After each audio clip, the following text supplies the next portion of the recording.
Ladies and gentlemen, Donald Trump took a real black eye in the federal appeals court today. He was told he does not have immunity under the law for what happened on January 6th. So he is Donald Trump citizen now. He is not Donald Trump president, but he is still walking around trying to act like he has the same immunity that he did when he was a sitting president, and they had to tell him, no, you absolutely don't have that. So this is a big deal because now they got to determine whether they're going to move forward with this case before the election. I believe it's going to be delayed. And if it does come up, it will be after the election date. I'll be shocked to see it come up before then. I think they will stall this thing out as long as they can. I'm going to go ahead and play a video for you, and I'll be right back with the rest of my commentary. There's breaking news now from the federal appeals court that has now ruled that former President Donald Trump does not have immunity. This in the January 6th matter that deals directly with the special prosecutor, Jack Smith. The decision marks the second time in as many months that judges have turned away Trump. Now, the trial had been set for March, but it was postponed about a week ago, and the judge did not set a new date. Whether that changes, we do not know. But you can expect appeals from the Republican nominee leader that ultimately could reach the U.S. Supreme Court. Jonathan Turley with us now. Sir, if you can hear me okay, does this surprise you, yes or no?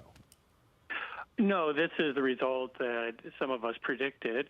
The panel was very skeptical of these arguments.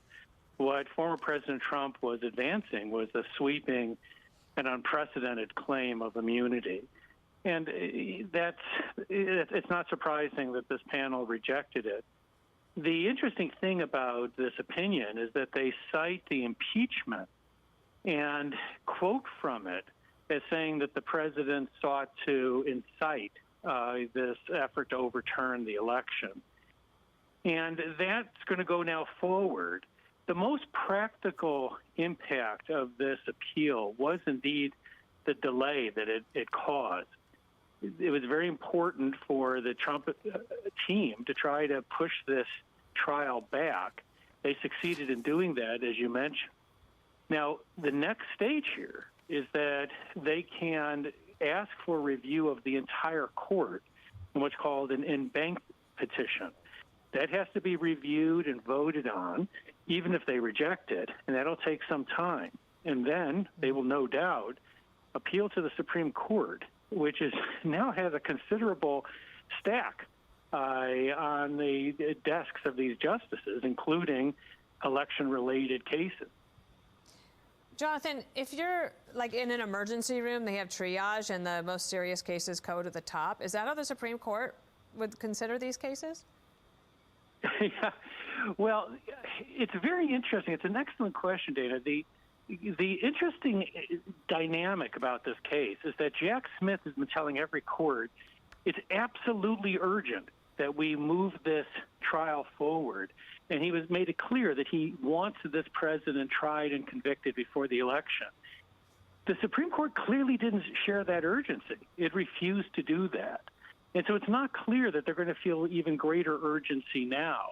The March date is not on the calendar anymore.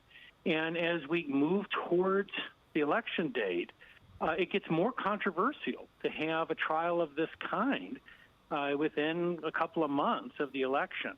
Yeah. So we'll have to see how the Supreme Court deals with this. The outcome is not surprising for many of us, but what remains the unknown is how this will change the schedule and dynamic of the case. Mm-hmm. Just to keep the flow chart going here, aren't we 48 hours away from oral arguments before the High Court on a different matter? And that is the Colorado ballot decision, where a group of unelected judges decided to keep Trump off the ballot? That's Thursday, right?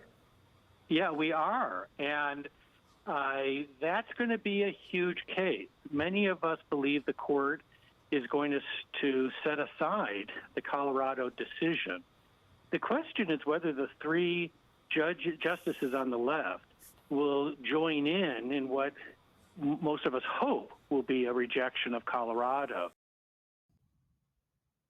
Okay, y'all. So hopefully that got you up to speed on this case.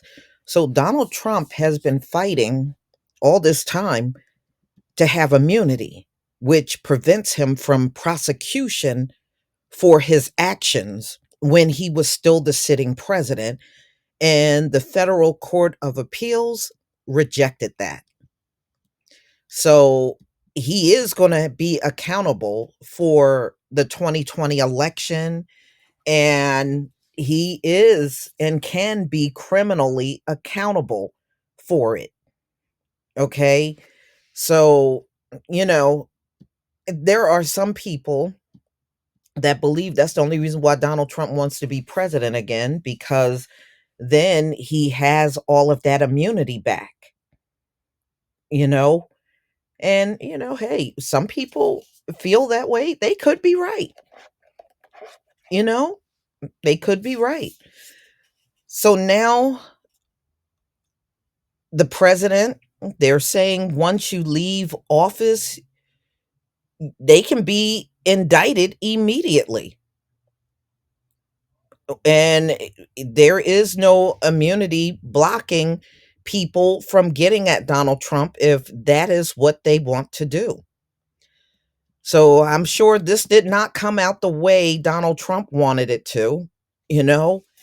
So in the case, Trump said that he had presidential immunity and that the case violated a double jeopardy clause because he was impeached by the U.S. House of Representatives over his alleged involvement. Y'all know we're talking about January 6th.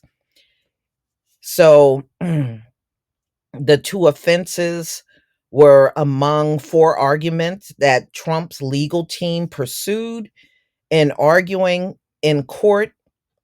But as you can see, that was rejected. Y'all gonna have to tell me what you think about this. Do you think this was a fair decision by the Court of Appeal? If everybody else went down on January 6th, should Trump be above anything happening to him for that very same day and over what he did the days after the election that he lost? I'm sure there are a lot of supporters of Donald Trump that think he shouldn't go down for anything. But I'm asking my subscribers, what do you think about this ruling? And should presidents have immunity beyond being in office? Should they always have immunity? Please let me know in the comments section. Please leave your comment and subscribe. Don't forget to hit on the notification bell, and I'll see you on the next video. Peace, family.